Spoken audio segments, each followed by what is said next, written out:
Welcome back. I'm so glad that you've come back to join me again. So I've done my first 10 vlogs and I had a little break for a couple of days. But I actually quite miss it. I'm looking forward to being here again with you today when I have my friend Katrina who's joining me on Blue Jeans, and she's just sharing some of the challenges that she's having with this pandemic and how she's been able to move forward with that. So hope you enjoy it and hope you get some insights out of this. And I'd love to hear how you're coping through in your road to recovery for small business.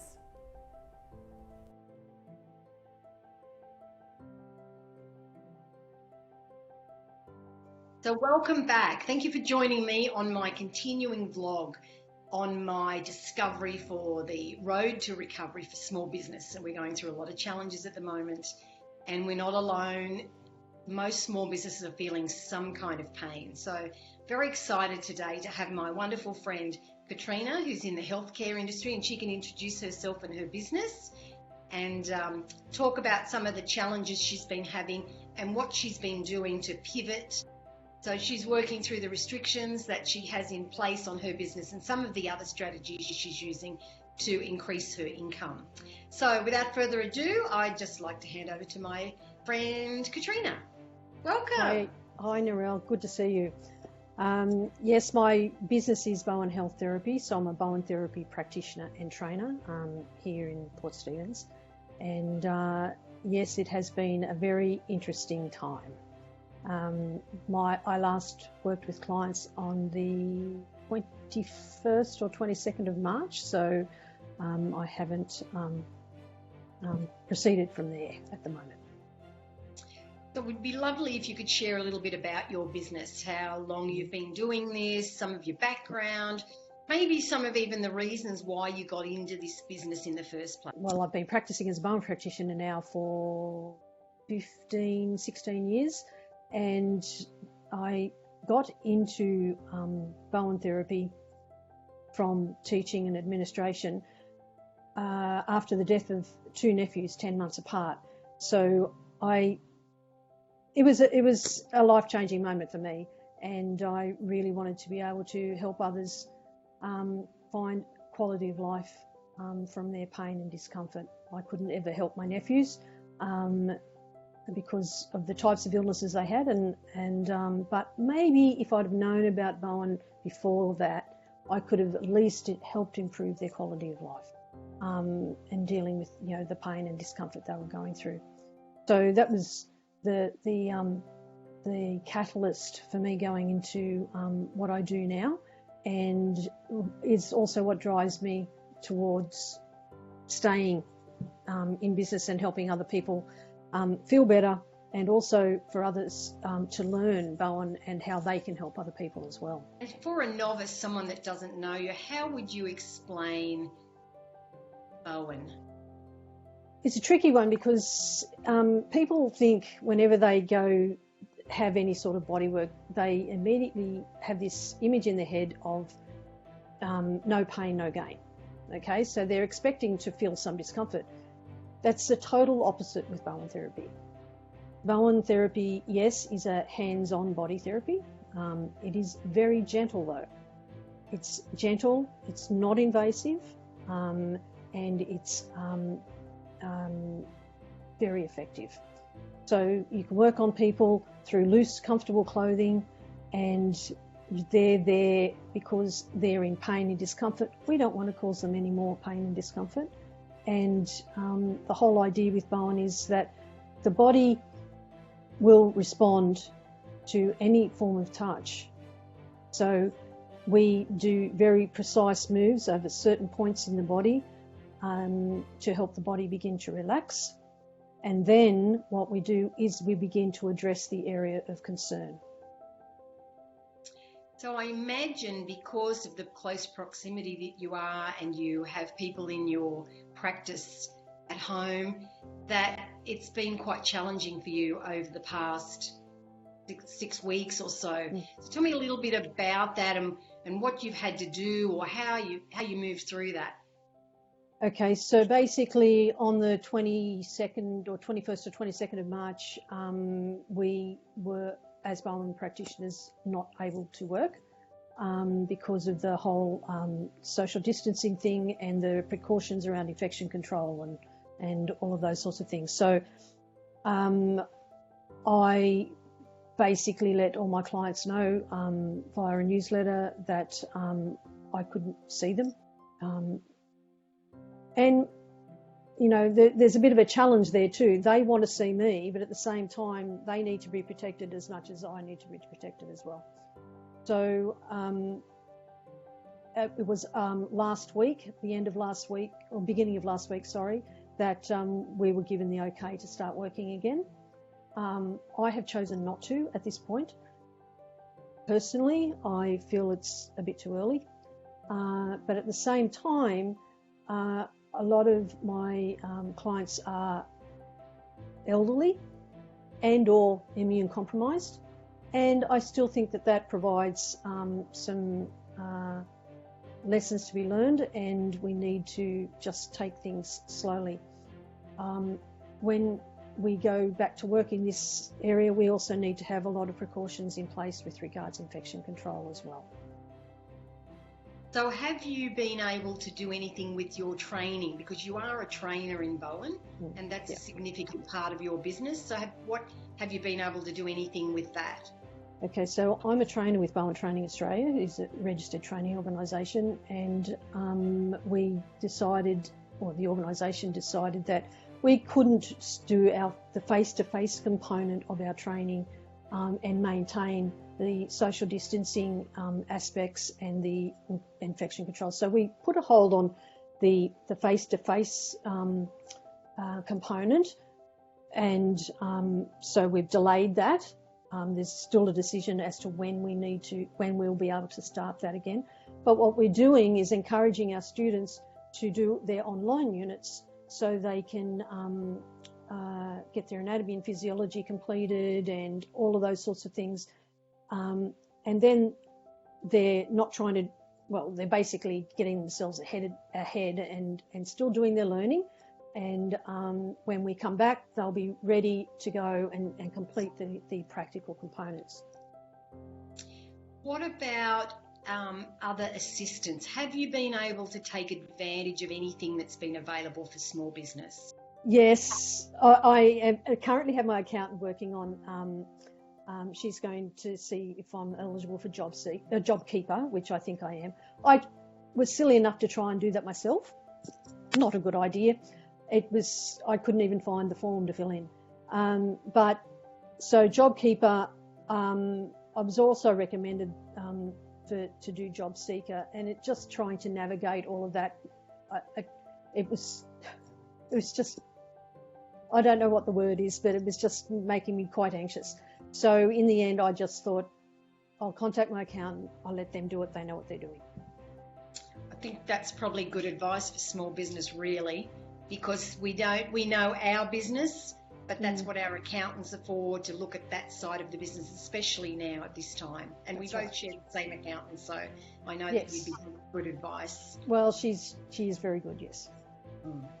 So what other things have you had to do through necessity to be able to continue? Because I'm sure you have outgoings and you have bills to pay, subscriptions, things like that, to keep the business humming along underneath so that you can get back out there once things change. Look, I think I went into a little bit of almost like not knowing what to do to start with, and I even went a bit quiet on the whole social media thing, even just with regards to my work. What I did do is I've actually drawn back at the moment on my teaching experience as a class teacher of children, and I've actually started to offer tutoring to children to supplement what I haven't been able to do with my clients in my training. And I'm doing that via Zoom, and it works really well. So at least there's a little bit coming in. I've got 3 students. One of them I'm actually seeing for 2 subjects,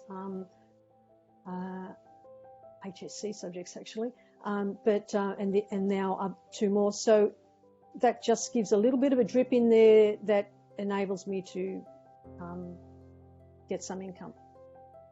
And I think in a way small business people are resilient, and we do look for other ways when something doesn't work. We have to find another way. We have to move on. We can't just rely on something else. So congratulations to you for doing that and having that and bringing that to the fore, which you do use in your Bowen as well with your training. Do you have any other insights that you've gathered with this that you could share? Insights, it's really interesting. It's been a horrible world event. There's been no one really unaffected in some way or other. But at the same time, I think there's been a lot of good come out of it. And by that, I mean it's helped people reach out to other people in different ways.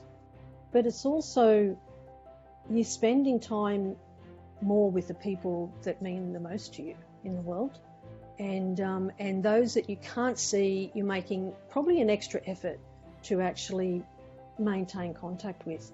And I just, you can also look at the benefit on climate and all that, and the actual world itself, and how clear the skies are, and how clear the water's becoming, and I think it's kind of, for many people, I'm not saying all, but for many people, it's a difference in priority. It's changed priorities. And I know that we're not all in the same boat, but we're all in the same ocean, and it depends on what part of the ocean you're in, but also on how you respond to it. And while I've had my very wonky days when I've gone, oh my God, what's wrong with me? To other days where I felt quite positive. I have to say there's been a little challenge because I'm not seeing people all the time, and which helps keep me motivated. I sometimes find it hard to put my head down and actually get some things done. But at the same time, I've had to think outside the square, even down to how I can help my clients. So having been here now and you're not quite ready to go back, can you already see that there might be some things that you will do differently moving forward for your business? I think, yes, there will definitely be things. One major thing will be, and because I think the going back to work for anyone in the health area, particularly allied health, is the extra precautions I think will be in place for a lot longer. And maybe forever. But the changes, I know that I'm going to have clients who are going to not be so sure about how long before they come back, particularly the elderly. So I need to, and I'm working on that with helping them remotely via things like Reiki, which I've done before as well, and distance Bowen, which I haven't talked a lot about, but I'm mainly keeping it with my clients. The mere fact that we can talk to each other like this is via energy, and that's how it works. So I'm exploring that a bit more. I've worked with some people, about 6 people in the last month, and with very good results. The biggest thing that we have to do is get our own logical mind out of the way. Some people go out there and they go all airy-fairy, and I don't want that to be the case. Because it's very valid. It's just that medical science doesn't want it to be. But I did listen to a guru once who talked about putting your feelings on paper and then doing something with that, putting that down, and then if necessary, if it was negative, that you then burn it or throw it away or do something with it. And he said people think, well, there's nothing in that. But he said what happens when your children come home and they've made a beautiful card that has love in that card, and they've written and everything, and they give that to you. They pass that energy from that card to you. That's right. So it was interesting what you said about passing the energy, and I think people can understand the paper one when you explain it to them like that. Well, it's no different in your business. Right. Exactly. To be able to do that. And people just have to be trusting enough, and they know your clients will know you and understand where you're going with that kind of information. And a lot of healthcare providers now are going the Zoom way or the Blue Jeans way, as we do. Yeah, and allow things to happen. So when we all went into this headlong because we didn't have a choice, as in what we've all experienced, we all had to let go of that logical mind that we've been living in and create new ways of doing things. And that's probably where I am at now. We also work with Australian bush flower essences. I can certainly feel the energy with our conversation, and you're exactly right. You don't have to be in the same room. It's preferable for humans to be together in the same room, but certainly this technology is just out of this world fantastic that we can connect in this way. So I really thank you for being with me today, and I really appreciate everything that you do and how hard you work as a small business. Well, thank you, Narelle, for keeping everyone motivated. That's right. We all help each other. It's a two-way street with that, and energy is definitely the word for the day, I think. So thank you very much, and keep up the good work, and look forward to you getting back out there and being able to look after your clients again and share all your talents with them. I'm looking forward to thank you, Narelle, very much. Much appreciated. Bye for now. Bye.